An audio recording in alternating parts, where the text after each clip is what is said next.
What's up, tankers? It's your boy Deceptive Cobra here. And yes, this is the Ram 2.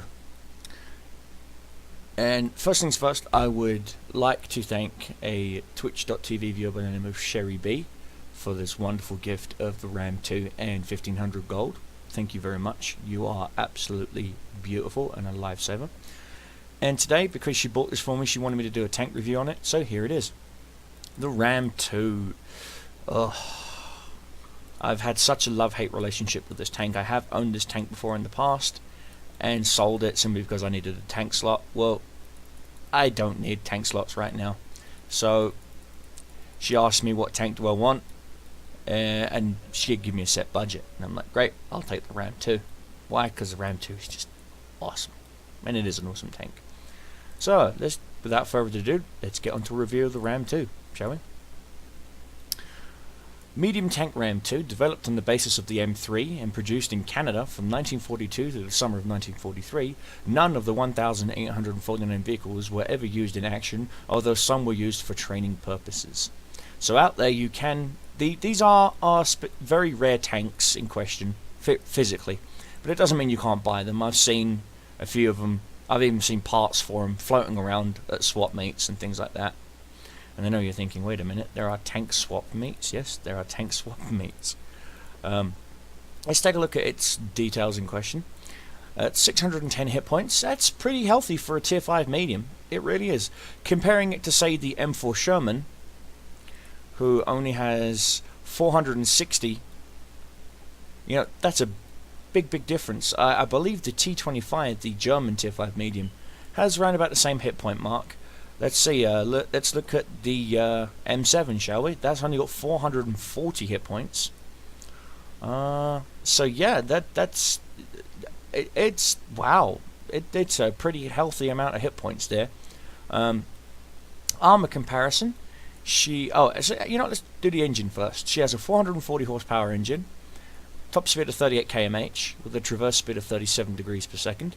Comparing that to, say, the M4 Sherman here, that has a fully upgraded engine of 460 horsepower and a top speed of 48 km/h and a 37 degree traverse. So overall the Sherman will go faster than the Ram 2 on a flat terrain, but this is where it comes in. Again, now let's compare it to, say, the M7.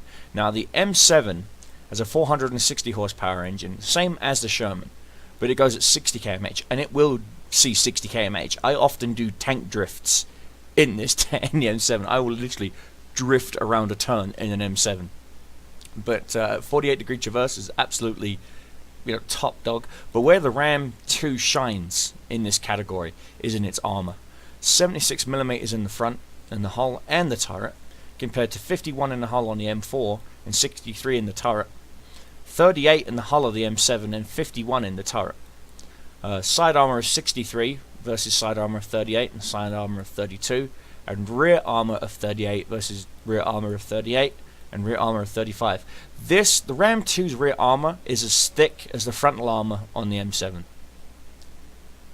Kind of says it all. Let's see, standard shell damage is 56 to 94 compared to 86 to 144 to 56 to 94. Now the reason why the M7 and the Ram 2 have the same damage is because they fire the same quick firing 6-pounder gun that has a fire rate of 26.2 compared to 26.9. I don't believe it. My M7 actually fires faster than my Ram. So Sherman is a good all-round, you know, assaulting tank, as where the Ram 2, just like the medium M7, is a flanking tank. It's a surprising tank. It's a tank that will go with heavies and other mediums until they get bound up by a tank destroyer or an angled heavy. Stop, turn around, break contact, come around, flank, get rear shots. At the same time as you're doing that, it helps if you're in a platoon or in a tank company and you tell them, guys, I'll distract him, you push.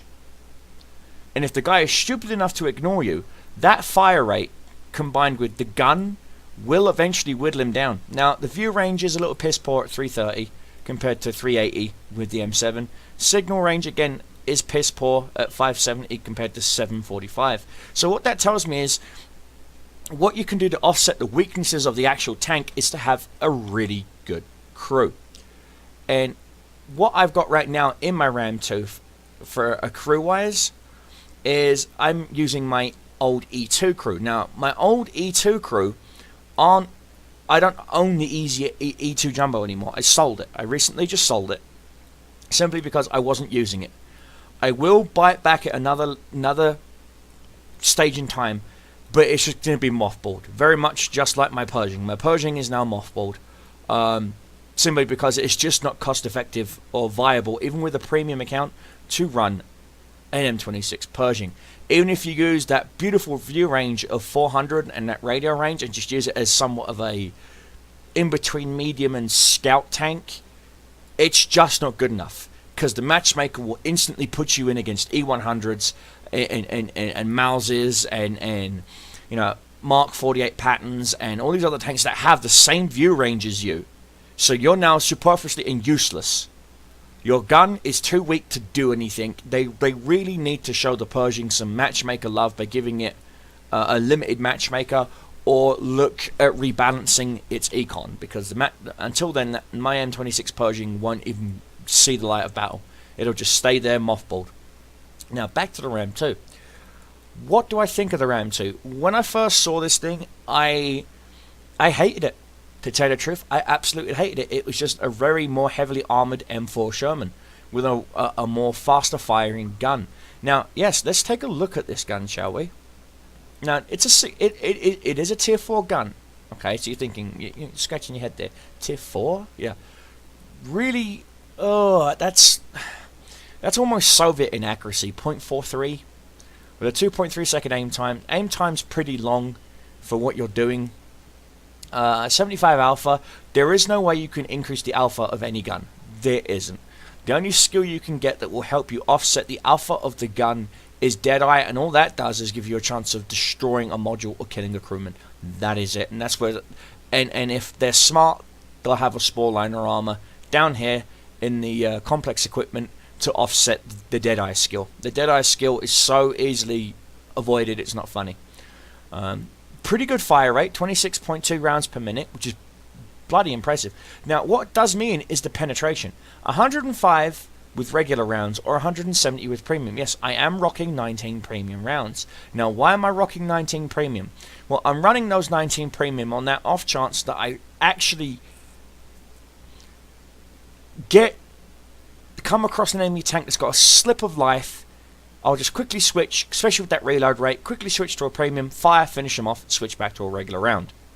Or if I really need to track an enemy, or I really need to just do that one extra little but I can't get through with 105. Now at 105, yeah, you can chew up KV-1s, you can chew up KV-2s, you can chew up a lot of the Soviet heavies and mediums at this tier with 105. What you can't do with 105 is hurt IS-3s successfully from the front, and sometimes even from the sides. You'll have to hurt them from the rear and the rear only. So again, play smart, know the limitations of your gun and of your tank. Again, let's take a look at the radio. The radio is garbage. It's only for the Ram 2, and the signal range is just garbage. Let's see, tracks, again, garbage. Engine, chance of fire is 20%. That is just ridiculously high with 20%. That again, that's almost Soviet or Chinese at that height. So you may want to take firefighting or preventive maintenance to get that percentage down. Let's see again. You know, the turret, of course, as we saw earlier. You know, for a tier 5, it's better armor than what a M4 Sherman has or an M7. It's better armored than most mediums I've seen. So, you know, angle right, you may get a few bounces here and there. Maximum weight is 31 tons, so, you know, 31 tons at 38 kmh is one big torpedo. You know, it really is one big torpedo. Let's see. Crew complement, of course, is a whopping 5, same as most American mediums. And really, well, let's take a look at what complex equipment it can get. It can take a toolbox, enhanced gun lane drive, not a bad idea. That 2.3 second aim time, it hurts So running an enhanced gun lane drive, not a bad idea. Coated optics, again, to offset that really poor view range. Let's see, an additional 10% to your view range of 33 is 33 on 330 is 363. So, you know, it's a bit of a gain. Medium caliber tank gun rammer. I really don't see the point in having a gun rammer on this. Of course, vertical coil springs, plus 10 to suspension low capacity and suspension durability. Wet ammo rack or an improved vents. Improved vents is always a good thing to get. So of course, no, I didn't want to do that. Typical. Let's mount that. There we go. So we now have vents. Now, again, I really would like to get the enhanced gun lane drive.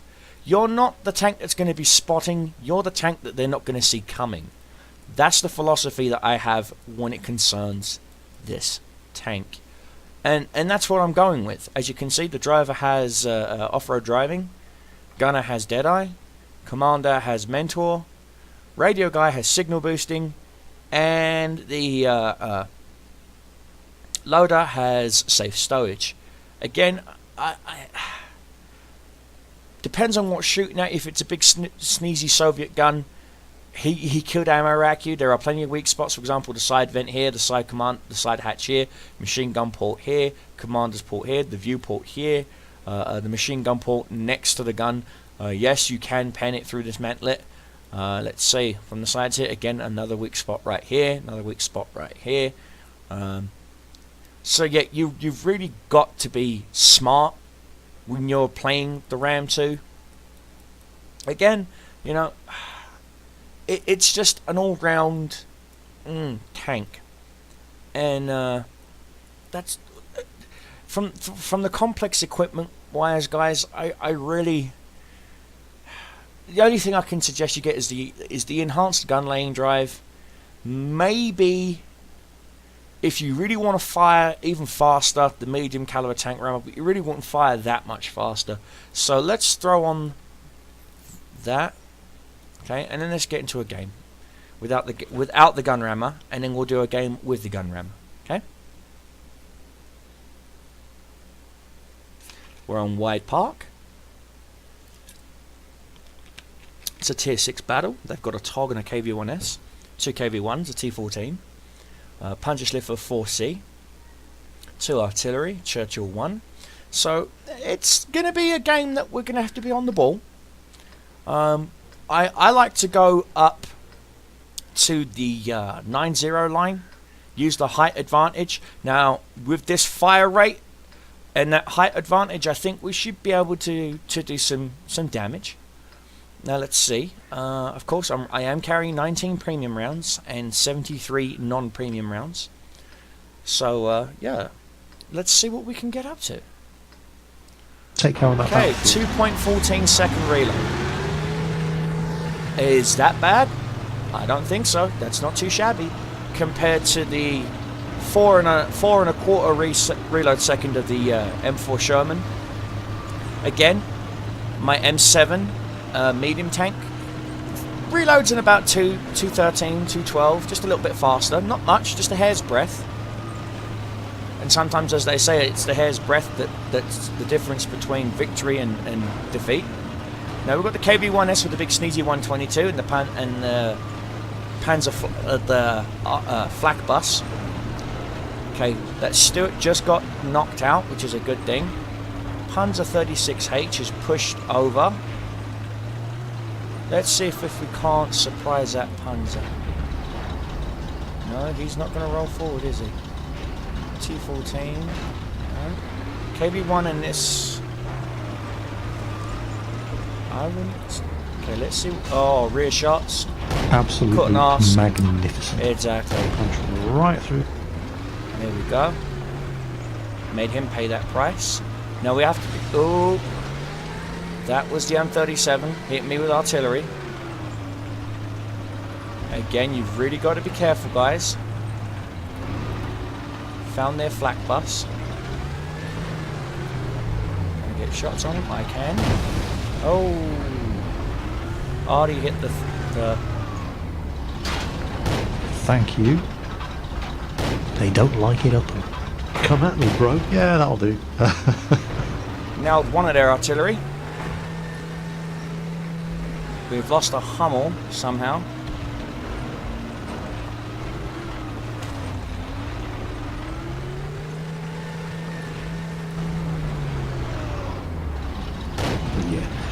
You are not getting through. It's just not worth the effort. Yeah, as you can see, we're having a hard time Very impressive. penning that Panzer IV, so we switched to It some was premium. that good.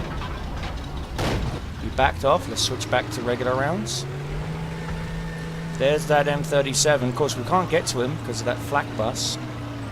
And I'm not going to try and push it. We're going to let the KV-1S come around, along with the Marder. Let's turn around quickly. Again, we're using our speed here, trying to keep our energy going. We've done 484 damage so far from a 75 Alpha gun. That's pretty impressive. Of course, their tank destroyer is still around, so we're going to have to play smart here. Okay. KV-1 tries to push up. There's a Churchill 1. Like a Shoot boss. him in the turret. So he backs up. Of course, he's lit me up now. I don't have 6th sense on this tank yet. So we're just playing it smart. We're just playing it smart. Again, you know, we're agitating the enemy. There's that artillery again. He's back up. Do I have shots?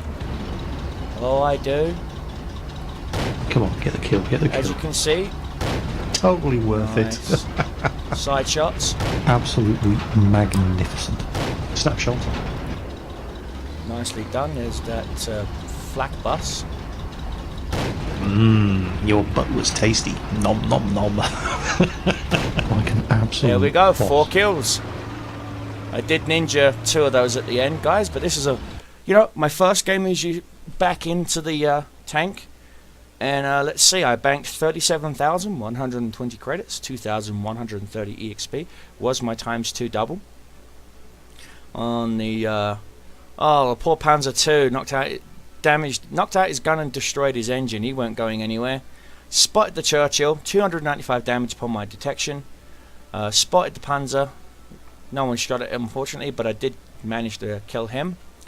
Where are we on the damage chart? Not bad at all. We actually beat the KV-1S, surprisingly, with the big sneezy 122. Did a grand total of 868 damage, 4 kills. Got top 3 in my team. Did more damage than the TOG, than their KV-1s, more damage than their artillery even. Unfortunately, the VK3000, the VK3601H beat me, but he's got a better gun, bit more alpha. So does the Panzerstift 4C, that has a better gun than me. Let's see, 18 shots fired, 16 direct hits, 14 penetrations. Not bad. Hits received 2 penetrations. There was splash damage from artillery, of course. Spotted 2 enemies, damaged 6, destroyed 4. Not too bad, not too shabby. And out of all of that, including the cost of resupplying premium ammunition, I actually banked 27,764 credits, which is not too shabby, I might add. Not too shabby indeed. So guys, that is the Ram 2. I hope you enjoyed it. As you could see, I was mid-tier in that game. I wasn't top tier. It wasn't a SEAL club for me, not by a long shot. But, as you saw, you really don't need the gun rammer. Even with the gun rammer, I think my maximum reload would be 2 seconds, if that. It'd shave 0.13 off. It's just not worth it. Again, sometimes having a fast fire rate can be detrimental to your tank. The only issue I have with this gun is the aiming time, 2.3 seconds. Just that. If it was say 1.9, I'd be happy. But 2.3, it's just a little bit too much for my liking. And as always, guys, if you want me to review a tank or a map, please leave it in the comments down below. If I have the tank, as you can see right here, if I actually have the tank, please let me know. Or there may even be a tank review already. Check out my channel. If there is, go check it out. If you want me to do a re-review of the tank, I will. I often do initial reviews. The initial review of the WZ131 is up right now. Once I get the WZ131 completely unlocked, I will do another review of it. As you can see, the only things I have left to get is the turrets and the guns, and then of course the WZ132. And then from there, oh yeah baby, I'm almost done. I'm only 3 tanks away from tier 10, so you know, just got to keep on chipping away at that. But as always, guys, I'm gonna end this. I'll end this tank review of the ever so luscious Ram 2 with a stay safe, have fun, keep your shows flying, keep your enemies dying. Cobra Commander, it is out.